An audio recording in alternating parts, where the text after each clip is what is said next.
제가 이번에 여름 휴가를 잘 다녀왔습니다. 일주일 동안 기간 중에 한 날은 아내와 함께 밤에 별을 보러 갔습니다. 별이 아주 잘 보인다는 유명한 시골 산골짜기에 올라갔습니다. 늦은 밤에 잘 보이지 않는 어두운 도로를 가고 또 꼬불꼬불한 길을 가느라고 아내가 고생을 많이 했습니다. 제가 별을 좋아해가지고 아내를 쫄라서 어떻게든 데리고 갔습니다. 아내가 고생을 많이 했지만 어찌어찌 별 한번 보겠다고 잘 도착했습니다. 근데 도착하고 하늘을 올려보자마자 수많은 별들이 저희들을 반겨주었습니다. 가기 전에는 아내가 좀 시큰둥했는데 밤하늘을 올려보니까 도심에서는 결코 볼 수 없는 별들이 반짝반짝 저희를 반겨주어서 아주 상당히 만족했습니다.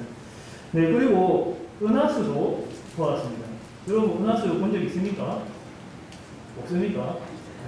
저보다 오래 사셨는데 은하수 아직 안 보시면 네, 10월에 아주 그 불빛이 없는데 가면 특히 여름 밤하늘에 잘 보입니다. 힘겹게 올라온 시간을 보상받는 듯한 느낌을 받았습니다. 그런데 그 수많은 별들이 하늘을 밝게 비춘다 하더라도 제가 든 생각이 뭐냐면 태양 하나만 못하구나 그런 생각을 하게 되었습니다. 아무리 많은 별들이 밝게 빛난다고 한들 이 땅은 캄캄합니다. 아무리 별들이 많더라도 캄캄합니다.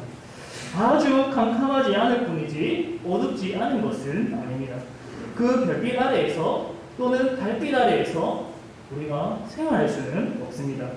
아무리 밝아도 여러분 한밤중에 농사할 수 없지 않습니까? 그러나 하늘에 태양이 떠오르면 이야기가 완전히 달라집니다.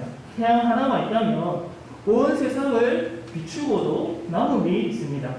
밝은 태양빛 아래에서 우리는 비로소 나의 얼굴을 온전히 볼 수 있습니다. 빛이 비추일 때 우리는 나를 바라보게 되고 또 서로를 바라볼 수 있습니다. 이 세상도 태양 아래에서 제대로 볼 수 있습니다. 뿐만 아니라 이 땅의 생명도 태양이 환하게 비추이기 때문에 살아갈 수 있는 것이지요. 태양이 없이 어찌 동물이 살 수 있으며 식물이 자랄 수 있겠습니까? 어찌 곡식이 나며 나무가 열매를 맺을 수 있겠습니까? 이 모든 것은 태양이 지금도 환하게 이 땅을 비추고 있기 때문입니다. 그래서 고대의 사람들은 태양을 최고의 신으로 여겼습니다. 신들 중에 가장 높은 신으로 여겼습니다. 그러나 세상을 환하게 비추는 참빛이 있었는데 그는 바로 예수 그리스도이십니다. 오늘 말씀의 요점 첫째는 바로 이것입니다. 예수님이 세상과 생명의 빛이라는 사실입니다. 예수님은 하늘 위에 있는 저 태양이 아니라 바로 자신이 세상의 빛이다 라고 말씀하셨습니다. 우리 오늘 본문 12절 말씀 함께 읽어봅시다. 시작. 예수께서 또 말씀하여 이르시되 나는 세상의 빛이니 나를 따르는 자는 어둠에 다니지 아니하고 생명의 빛을 얻으리라. 아멘. 나는 세상의 빛이니 정말 예수님에게 잘 어울리는 이 말입니다. 예수님보다 밝게 빛나는 존재가 없죠. 예수님이 더욱 놀라운 것은 무엇이냐면 그냥 밝게 빛난다는 사실 때문이 아니라 그 빛이 우리 가운데 오셨다는 사실입니다. 우리 가운데 오셔서 은혜와 진리의 빛을 비추이셨습니다. 하늘에만 머문 것이 아니요 이 낮고 낮은 땅 위에 이 세상을 비추시기 위하여서 이 땅에 내려오셨다는 사실입니다. 나를 따르는 자는 어둠에 다니지 아니하고 생명의 빛을 얻으리라. 왜 예수님이 생명의 빛인가? 그 빛으로 자기 백성들을 생명으로 인도하시기 때문입니다. 여러분 역사 중에 한 획을 그은 굵직한 인물들이 간혹 나옵니다. 그러나 나폴레옹도 징기스칸도 그 어떤 왕들도 예수님처럼 생명의 빛을 비추이지는 않았습니다. 나라를 크게 확장하고 잘 다스렸을지는 모르지만 그 이상도 그 이하도 아닙니다. 예수님은 생명을 주는 빛을 비추셨습니다. 예수님은 선지자를 통해 예언되었고 백성들이 소망했던 바로 그 메시아입니다. 이사야 42장 6절에 이렇게 기록되어 있습니다. 나 여호와가 의로 너를 불렀은즉 내가 내 손을 잡아 너를 보호하며 너를 세워 백성의 언약과 이방의 빛이 되게 하리니. 이사야에서 예언된 이방의 빛, 바로 예수님이십니다. 유대인들에게만이 아니라 그리고 헬라인에게만이 아니라 모든 이방인들에게도 밝게 비추는 땅끝까지 이르는 밝은 빛이 바로 예수님이십니다. 그러나 오늘 본문에 나오는 바리새인들은 이 세상에 비치신 예수님을 깨닫지 못했습니다. 그들은 13절에 이렇게 말했습니다. 바리새인들이 이르되 내가 너를 위하여 증언하니 내 증언은 참되지 아니하도다. 바리새인들은 예수님의 말씀을 바로 받아들이지 않았습니다. 왜냐하면 세상의 빛이라는 증언은 너 혼자만의 증언이지 다른 어떤 사람이 너를 위하여 증언해주지 않지 않느냐. 당시에는 한 사람의 결백이나 주장을 증명하려면 두 사람, 최소 두 사람의 증언이 필요했습니다. 예수님은 자기 혼자 자신을 증언하기 때문에 효력이 없다, 결백을 증명할 수 없다, 주장을 증명할 수 없다라고 바리새인들이 얘기했습니다.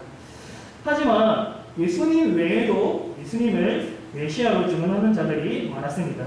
특히 가장 가까운 인물로 누구를 꼽을 수 있습니까? 세례 요한을 들 수 있습니다. 그는 주님 오실 길을 예비하는 마지막 선지자였죠. 그는 예수님이 자기가 전했던 그리스도요, 세상 죄를 지고 가는 하나님의 어린 양이로다 라고 증언하였습니다. 그러나 예수님이 자기 자신을 증언하여도 틀린 것이 되지 않습니다. 예수님은 이 땅 법에 갇히지 않고 또 이 땅에 속한 사람이 아니기 때문에 예수님이 자기 자신을 증언한다고 해도 틀리지 않습니다. 15절에 예수님이 말씀하시기를 바리새인들이 육체를 따라 판단한다고 했습니다. 그들은 자신이 가진 그 지식과 얄팍한 지식과 그 전통으로 예수님을 판단했습니다. 그리고 자기의 그 어두운 그런 본성으로 예수님을 판단했습니다. 하지만 예수님은 그들의 판단으로 판단되는 분이 아닙니다. 예수님 스스로 자기가 하나님의 아들임을 증거하고 있습니다. 그분의 존재, 그리고 그분이 하시는 그 일들을 통해서 하나님의 아들이라는 사실이 명확하게 드러났습니다. 그럼에도 예수님은 그들에게 가장 강력한 증언을 하시는 분은 예수입니다. 누구냐? 세례 요한도 아니요, 바로 예수님을 보내신 분입니다. 18절에 이렇게 말씀합니다. 내가 나를 위하여 증언하는 자가 되고 나를 보내신 아버지도 나를 위하여 증언하시니라. 아멘. 그러나 여기에 바리새인이 묻습니다. 내 아버지가 어디 있느냐? 내 아버지가 누구냐? 어디 있느냐? 이들은 예수님의 증언을 결코 받아들이지 않습니다. 하나님을 믿는다고 말하면서도, 자신들은 하나님을 잘 섬긴다고 하면서도 실제로는 하나님을 믿는 자들이 아니었습니다. 왜냐하면 예수님이 바로 이 땅에 오신 하나님이시기 때문이죠. 바로 내 눈앞에 보이는 하나님도 믿지 못하는데 어찌 하늘에 계신 하나님을 믿을 수 있겠습니까? 하나님을 가장 잘 나타내는 분은 예수님입니다. 우리가 하나님을 제일 잘 깨달을 수 있는 한 가지 길은 바로 예수님입니다. 우리가 산에 가서 그렇게 계속 오랫동안 기도하고 또 혼자서 골방에서 아무리 성경을 많이 읽는다고 해도 이 예수님을 깨닫지 못하고 예수님을 믿지 못한다면 하나님을 알 수가 없습니다. 그저 머릿속에서 상상하는 신일 뿐이고 그저 자기의 욕망이 투영되는 그런 소원을 들어주는 신일 뿐이지 결코 예수님의 참 아버지 되시는 그 하나님을 알 수는 없습니다. 우리는 예수님을 통해서 하나님의 얼굴을 보며 예수님을 통해 아버지의 품에 안기게 됩니다. 이들은 예수님을 거부함으로써 자신들이 어둠에 속한 자임을 드러냈습니다. 성도 여러분, 예수님만이 우리를 죄에서 건져주시는 밝은 빛임을 다시 한번 깨달으시기를 바랍니다. 이 세상에 빛과 같이 빛나는 사람이 더러 있지만 빛인 사람은 없습니다. 누구도 자기를 빛이라고 부르면서 다른 이들을 어둠에서 건져낼 자가 아무도 없습니다. 바리새인들은 어리석게도 이러한 예수님을 알지 못했습니다. 요한복음 1장에서 나오는 말씀대로 이 세상의 빛이 환하게 비추어졌지만 세상이 그를 알지 못했다라고 했습니다. 우리는 이 빛을 보고 깨달은 백성입니다. 그렇기 때문에 오직 예수님만을 빛과 생명의 빛으로 믿고 고백하시기를 바랍니다. 두 번째로 빛의 나라는 누가 가느냐? 이 빛을 믿고 영접하는 자만 들어갑니다. 선행으로는 그 나라에 들어갈 수 없고 오직 그 예수님을 믿음으로 영접하는 자들만 들어갑니다. 예수님이 다시 말씀하시기를 21절에 내가 가리니 너희가 나를 찾다가 너희 죄 가운데서 죽겠고 내가 가는 곳에는 너희가 오지 못하리라고 말씀하셨습니다. 이 말을 들은 유대인들은 예수님이 자살하는 건가 라고 오해했습니다. 자살은 무서운 죄였기 때문에 예수님이 자살해서 우리가 가는 곳에 가지 못하는 건 아닌가라고 생각했습니다. 그러나 예수님은 자신의 죽음을 얘기했지만 그것은 자살이 아니요 십자가 위에서 죽음입니다. 십자가에 달리신 예수 그리스도를 고백하는 자마다 그 나라에 들어가게 됩니다. 나의 행위가 아니라 예수님을 믿는 그 믿음, 특히 십자가에 달리신 예수님이 나의 구주로 믿고 고백하는 자만이 그 나라에 들어가게 됩니다. 예수님이 십자가 위에 달리실 때에 한쪽 편에 있는 강도가 예수님은 죄가 없다.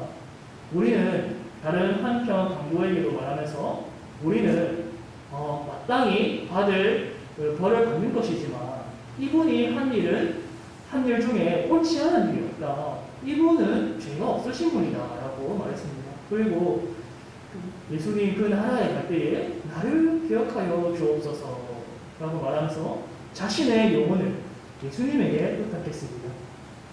그러자 예수님이 이렇게 대답하였습니다. 내가 진실로 내게 이르노니 오늘 내가 나와 함께 낙원에 있으리라. 성도 여러분, 이 세상에 속한 자들은 결국 이 지옥불에 들어가게 됩니다. 하나님 나라는 하나님의 백성이 가는 곳입니다. 하나님이 보내신 자, 예수님을 믿지 않는 자가 어찌 그의 나라에 들어갈 수 있겠습니까?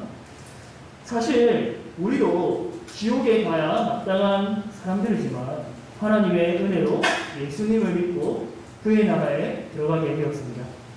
누가 스스로 하나님 앞에서 무당함을 받을 수 있겠습니까? 누가 스스로 구원받을 수 있겠습니까? 주 예수 그리스도를 믿는 믿음만이 우리를 구원합니다. 또한 하나님 앞에서 자랑할 수 있는 건 내가 아니죠. 나의 믿음조차도 하나님 앞에 내세울 수 없습니다. 우리는 하나님 앞에서 나를 노래하지 않습니다. 그리고 나의 믿음을 노래하지 않습니다. 우리는 예수님을 노래합니다. 나의 믿음이 가리키고 붙드는 그 대상인 예수님만이 참된 빛이십니다. 베드로전서 2장 9절에는 우리가 그의 나라에 들어갔고 존귀한 신분이 되었다고 합니다. 베드로전서 2장 9절 우리 함께 읽어보겠습니다. 시작. 그러나 너희는 택하신 족속이요 왕같은 제사장들이요 거룩한 나라요 그의 소유가 된 백성이니 이는 너희를 어두운 데서 불러내어 그의 기이한 빛에 들어가게 하시기에 아름다운 덕을 선포하게 하려 하시니라. 아멘. 하나님이 우리를 어디서 불러내셨습니까? 어두운 데서 불러내셨습니다. 그리고 거기서 건져내시고 그의 기이한 빛에 들어가게 하셨습니다. 빛의 나라로 우리를 옮겨 주셨습니다. 우리는 그분의 택하신 족속이요 왕같은 제사장이요 거룩한 나라요 그의 소유가 된 백성입니다. 오직 예수님으로 인하여서 우리가 이 같은 신분을 얻게 되었습니다. 영접하는 자, 곧 그 이름을 믿는 자들에게는 하나님의 자녀가 되는 권세를 주셨으니 이는 혈통으로나 육정으로나 사람의 뜻으로 나지 아니하고 오직 하나님께로부터 난 자들입니다. 그러므로 여러분, 죄 가운데서 죽을 수밖에 없는 우리를 살리신 하나님을 찬양하시기를 바랍니다. 예수님을 찬양하시기를 바랍니다.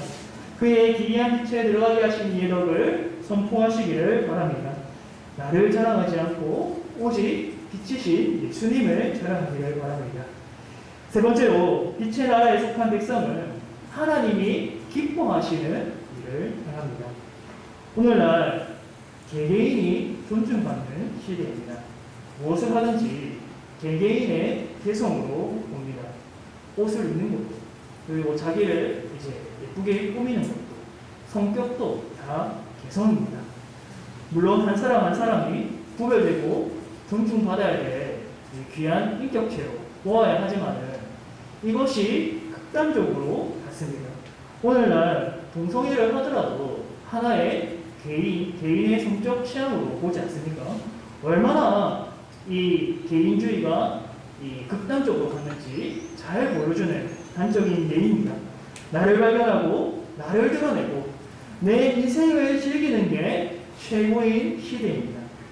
그러나 예수님은 오늘날 이런 시대적 성향과 완전히 반대됩니다. 예수님은 오직 아버지의 뜻대로 사셨습니다. 아버지의 구원 사역에 따라 사셨습니다. 28절에도 이렇게 말씀하셨습니다. 내가 스스로 아무것도 하지 아니하고 오직 아버지께서 가르치신 대로 이런 것을 말하는 줄도 알리라. 그가 자신을 세상의 빛이라고 증언하신 것은 자아 노취에 빠져서 하신 말이 아니었습니다. 다른 사람이 나는 세상의 빛이니 라고 말하면 완전히 미친 사람입니다. 바리새인들과 유대인들도 예수님을 이렇게 미친 자로 보았을 것입니다. 그러나 예수님은 미치지 않았습니다. 예수님은 아버지께서 가르쳐 주신 대로 참된 증언을 하셨습니다. 십자가에 달리신 것도 아버지의 뜻이었습니다. 이사야의 예언대에 고난받는 종으로서 말씀에 성취하는 삶을 살았습니다. 자신의 목숨을 배송물로 내어주는 삶, 자신의 생명을 내어줌으로써 이 세상에 생명의 빛을 비추셨습니다. 오늘 말씀 29절에는 이런 예수님의 삶을 아주 잘 나타냅니다. 오늘 본문 29절 말씀 함께 읽어보겠습니다. 시작! 나를 보내신 이가 나와 함께 하시도다. 나는 항상 그가 기뻐하시는 일을 행함으로 나를 혼자 두지 아니하셨느니라. 나를 보내신 이가 나와 함께 하시도다. 예수님은 항상 하나님과 함께 하셨습니다. 태초에 말씀이 계시니라. 이 말씀이 하나님과 함께 되셨으니 이 말씀은 곧 하나님이시니라. 영원전부터 성부와 성자와 성령은 함께 하셨습니다. 그리고 본문에 이 말씀을 하실 당시에도 아버지는 아들과 함께 했습니다. 그리고 우리 예수님은 항상 아버지가 기뻐하시는 일을 행합니다. 자신의 만족과 유익을 구함으로써 이기적으로 사시지 않고 항상 하나님이 기뻐하시는 일을 행했습니다. 항상 아버지 중심으로 살아가셨습니다. 또한 아버지는 이러한 아들을 혼자 내버려 두지 않으시고 늘 함께 하셨습니다. 예수님이 세례받을 때에 하늘에서 음성이 들려졌습니다. 이는 내 사랑하는 아들이요 내 기뻐하는 자라. 예수님은 이 땅에서 사시면서 늘 아버지가 기뻐하시는 일을 행했고 아버지도 그 아들을 보면서 이는 내 사랑하는 아들이요 내가 기뻐하는 자라고 말씀하셨습니다. 성도 여러분, 우리는 예수님으로 인하여서 그 빛을 받아서 그 빛의 인도를 받아서 그 나라에 들어갔습니다. 그리고 빛의 자녀가 되었습니다. 여러분 이를 믿으십니까? 예수님은 우리의 모범으로서 아버지를 기쁘시게 하는 일을 행하면서 불꽃 같은 삶을 사셨습니다. 자기를 다 소진하시면서 아버지의 뜻을 이루기 위하여서 아버지를 기쁘시게 하는 그런 일을 행함으로써 자신을 온전히 드렸습니다. 그렇다면 여러분, 우리는 어떻습니까? 우리의 삶은 어떻습니까? 너무나도 부끄러운 모습이 많지 않습니까? 우리의 한 주간 삶만 돌아보더라도 하나님을 기쁘시게 하는 삶을 살았는지 생각해보면 너무나도 부끄럽고 죄송한 마음이 듭니다. 제가 설교를 준비하면서 생각나는 찬양이 있습니다. 거기에 가사가 이렇습니다. 나 주님의 기쁨 되기 원하네. 나의 모든 것 받으소서. 새 부대가 되게 하여 주사 주님의 빛 비추게 하소서. 내가 원하는 한 가지 주님의 기쁨이 되는 것. 내가 원하는 한 가지 주님의 기쁨이 되는 것. 여러분, 이 시간 잠시 이 찬양을 한번 불러보고 고백할 수 있기를 바랍니다. 예수님이 하나님을 기쁘시게 하는 삶을 살았던 것처럼 나도 그러한 삶을 살기를 원합니다. 라는 마음으로 이 찬양 한번 불러봅시다.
우리 삶의 목적이 하나님이 기뻐하시는 일을 행하는 것이 되기를 원합니다. 우리 삶의 초점이 하나님의 기쁨이 되기를 원합니다. 그렇기 때문에 우리는 연약한 사람이어서 항상 우리를 돌아볼 수 있어야 됩니다. 나는 삶에서 하나님을 기쁘시게 하는 삶을 살고 있는가? 아니, 나는 하나님을 기뻐하는가? 먹는 것도 자는 것도 하나님을 기쁘시게 하기 위함인가? 내 삶의 구석구석에서 예수님과 함께하는 삶을 살고 있는가? 세상에서 생명의 빛을 비추신 예수님, 이 예수님을 믿고 우리는 따라가야 됩니다. 우리는 예수님을 믿고 단순히 천국에 가는 것뿐만 아니라 이 세상에 살아가면서도 그 빛을 따라 살아가야 됩니다. 이미 빛의 나라에 들어갔고 빛의 자녀가 되었습니다. 이 땅에 살아가면서 우리는 더 이상 어둠에 다니지 않습니다. 예수님께서 빛을 비추어 주셨기 때문에 우리는 항상 주님 앞에 나와서 그 빛을 비추임받고 그 빛을 따라서 세상에서 살아나가야 됩니다.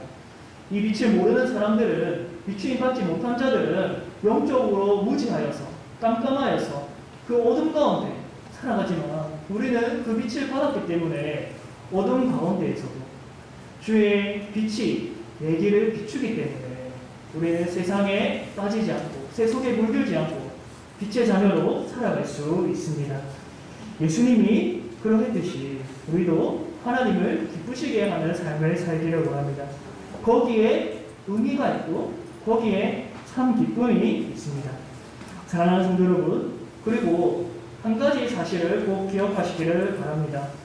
하나님을 기쁘시게 하는 자를 예수님께서는 결코 혼자 두지 않으십니다. 예수님은 하나님이 나와 함께 하시고 그가 기뻐하시는 일을 행하는 나를 혼자 두지 않으신다라고 말씀하셨습니다. 이와 동일하게 예수님도 우리에게 약속하셨습니다. 마태복음 끝절에 제자들을 향하여서 그리고 우리들을 향하여서 말씀하셨습니다. 내가 세상 끝날까지 너희와 항상 함께 있으리라. 이 약속을 붙드시기를 바랍니다. 우리의 피난처, 우리의 산성이 다른 어떤 집이 아니라 다른 어떤 재물이 아니라 다른 어떤 사람이 아니라 오직 예수님 안에서 참된 피난처와 참된 안식을 얻을 수 있기를 바랍니다. 예수님과 함께 동행하는 삶을 사는 사람만이 이 복을 누릴 수 있을 것입니다. 이 약속을 꼭 붙들고 오늘 이번 한 주간도 그 빛에 거하고 그 빛을 드러내며 하나님과 즐거운 동행하시기를 주님의 이름으로 축복합니다. 사랑의 하나님 아버지, 우리가 주님 앞에 감히 나아갈 수 없고 주님 앞에 감히 내세울 수 있는 의가 없지만은 하나님 우리에게 밝은 의의 태양을 보내주시옵소서. 우리가 그 의를 의지하여서 주님 앞에 나아왔습니다. 주님, 우리가 삶을 살아가면서도 이 의의 길을 따라가게 하여 주옵소서. 우리가 신분을 망각하여서 다시 옛사람으로 돌아가서 어둠의 길로 다니고 어둠을 쫓아다니는 것이 아니라 주님 어둠 가운데서 빛을 비추는 그러한 삶을 살아갈 수 있도록 주님 이 시간 우리에게 빛을 비추어 주옵소서. 성령으로 함께하여 주옵소서. 여태까지 무지하여서 잘 넘어지고 주님께로 나아가지 않고 어둠 가운데 지냈던 것을 고백합니다. 주님 돌이키게 하여 주시고 빛에 거하기를 즐거워하게 하여 주옵소서. 빛이신 예수님을 사모하며 늘 그 빛에 거하기를 원하고 주님과 늘 밀접하게 동행하는 삶을 살게 하여 주옵소서. 우리를 밝히 비추어 주시는 그 빛 대신 예수님을 날마다 순간순간마다 따라가는 복된 우리가 될 수 있도록 주님 은혜를 베풀어 주옵소서. 이 모든 것 예수님의 이름으로 기도드립니다. 네.